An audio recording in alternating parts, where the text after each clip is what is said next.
नमस्कार मंडळी, स्वागत आहे लर्न विथ चेतना चॅनलवर।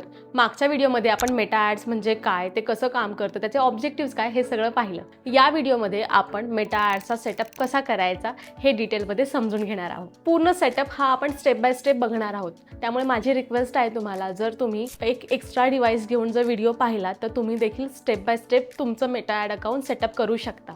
सो आपल्याला फक्त लेक्चर बघायचं नाही तर ते प्रॅक्टिकली देखील शिकायचं आहे। सो लॅपटॉप किंवा मोबाईल एक्स्ट्रा घेऊन बसा। मेटा ॲड चालवायला सुरुवात करण्याआधी या 3 गोष्टी असणं खूप जास्त गरजेचं आहे। त्याशिवाय तुम्ही मेटा ॲड रन करू शकत नाही। एक, Facebook page. Without Facebook page तुम्ही पर्सनल प्रोफाइलवरून ॲड रन नाही करू शकत। सो तुम्हाला तुमच्या बिझनेससाठी एक पेज क्रिएट करायचं आहे। जर तुम्ही तुमच्या बिझनेससाठी अजून पेज बनवलं नसेल तर facebook.com/page/create वर जाऊन आधी 5 मिनिटांमध्ये पेज बनवा। 2, मेटा बिझनेस सूट अकाउंट। हे तुमच्या बिझनेसचं हब आहे।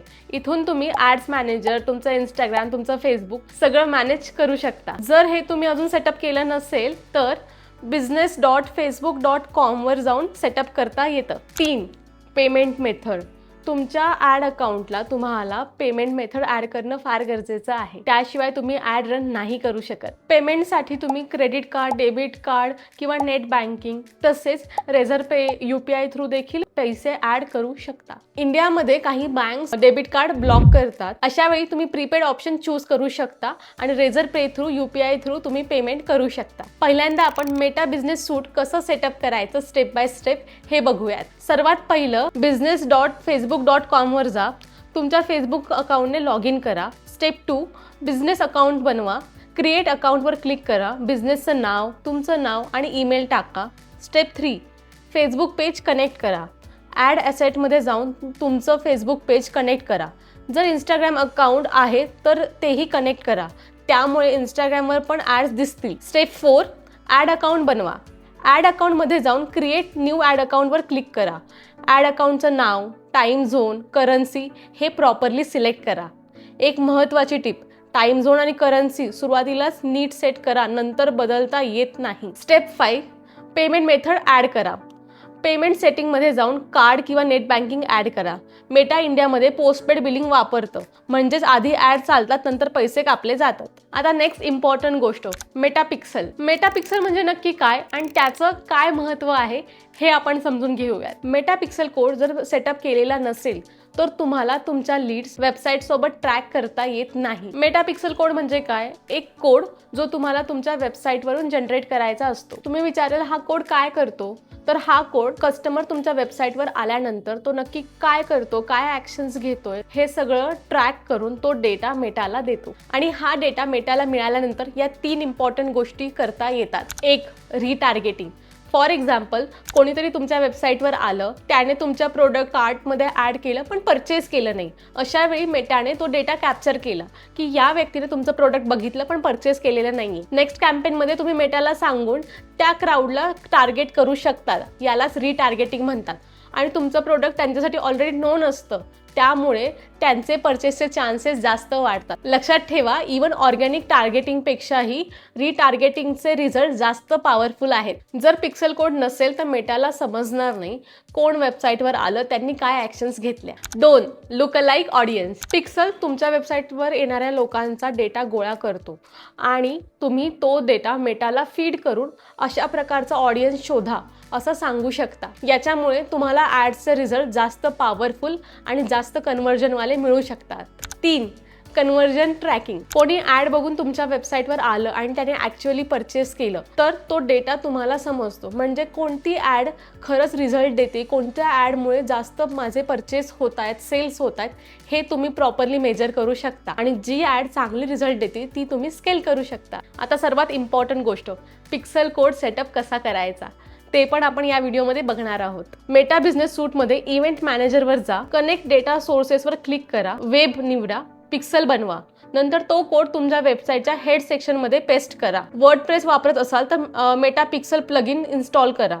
त्यात फक्त पिक्सल ID टाकला की झालं। आता एक एक्सपर्ट इनसाइट, मेटा ॲड जर तुम्हाला प्रोफेशनली रन करायच्या असतील तर पिक्सल कोडला ऑप्शन नाही. पिक्सल शिवाय ऍड रन करणं म्हणजे डोळे बंद करून गाडी चालवण्यासारखंच आहे. आपल्या मेटा पेड ऍड कोर्समध्ये मी या सगळ्या गोष्टी डिटेलमध्ये तुमच्या बिझनेससाठी कशा इम्पॉर्टंट असणार आहे. तसेच जर तुम्ही स्टुडंट किंवा फ्रीलान्सर असाल तर तुम्ही क्लायंटना या गोष्टी कशा सेल आउट करायच्यात, क्लायंट टू क्लायंट स्ट्रॅटेजी कशी चेंज करायची, या सगळ्या गोष्टी प्रॅक्टिकली शिकवणार आहे. जर तुम्ही इंटरेस्टेड असाल डिटेल कोर्ससाठी तर डिस्क्रिप्शनमध्ये दिलेला फॉर्म आत्ताच फिल करा.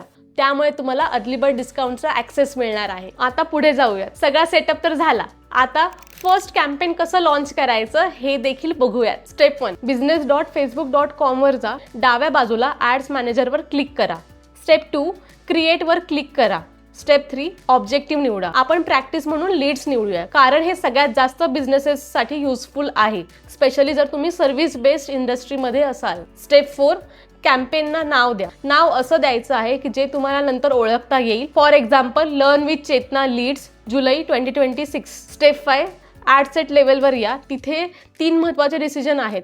कन्वर्जन लोकेशन, कुठे लीड्स मिळवायच्या, फेसबुक इन्स्टंट फॉर्म सर्वात सोपा आणि इफेक्टिव्ह. वेबसाईट वापरायचं असेल तर पिक्सल आधी सेटअप केलेला असायला हवा. बजेट, डेली बजेट किंवा लाईफ टाईम बजेट. सुरुवातीला डेली बजेट 300 ते 400 रुपये वापरा. शेड्यूल, आजपासून सुरू करायचं की स्पेसिफिक डेट पासून हे ठरवा. स्टेप 6, ऑडियन्स डिफाईन करा. लोकेशन, तुमचं टार्गेट सिटी किंवा स्टेट्स, यात तुम्ही मल्टिपल देखील टार्गेट करू शकता. एज, तुमचं आयडियल कस्टमरचं वय, जेंडर जर रिलेव्हंट असेल तर. फॉर एक्झाम्पल, जर तुमचा ज्वेलरी बिझनेस आहे किंवा साडीचा बिझनेस आहे, अशा वेळी तुम्ही मेलला टार्गेट करून तेवढा रिझल्ट येणार नाही. सो तुम्ही फक्त फिमेलसाठी ॲड रन करू शकता. डिटेल टार्गेटिंग, याच्यामध्ये इंटरेस्ट, बिहेवियर्स आणि डेमोग्राफिक तुम्ही टार्गेट करू शकता. आता एक एक्सपर्ट टिप लक्षात ठेवा, स्टार्टिंगला तुम्हाला तुमचा ऑडियन्स जास्त नॅरो करायचा नाहीये. जर तुमचा बिझनेस इंडियामध्ये असेल तर 2 ॲड सेट तयार करा, एक नॅरो टार्गेटिंगचा आणि एक ब्रॉड टार्गेटिंगचा, आणि त्याचे रिझल्ट अनालाइज करा आणि नंतर ठरवा कशाला जास्त बजेट द्यायचं आहे. Step 7, placement. Advantage plus placement निवडा. मेटा ऑटोमॅटिकली ठरवतो कुठे ॲड दाखवायची. सुरुवातीला हे सगळ्यात जास्त चांगलं काम करतं, नंतर तुम्ही मॅन्युअलीही सेटअप करू शकता. स्टेप 8, ॲड लेवलवर या. फेसबुक पेज निवडा. ॲड फॉर्मॅट निवडा, सिंगल, इमेज, व्हिडिओ की करावजल. कॉन्टेंट टाका, इमेज, व्हिडिओ जे काही असेल ते अपलोड करा. हेडलाईन लिहा, डिस्क्रिप्शन लिहा. इन्स्टंट फॉर्म बनवा. जर लीड जनरेशन ऑब्जेक्टिव्ह निवडलं असेल तर फॉर्म बनवायला लागेल.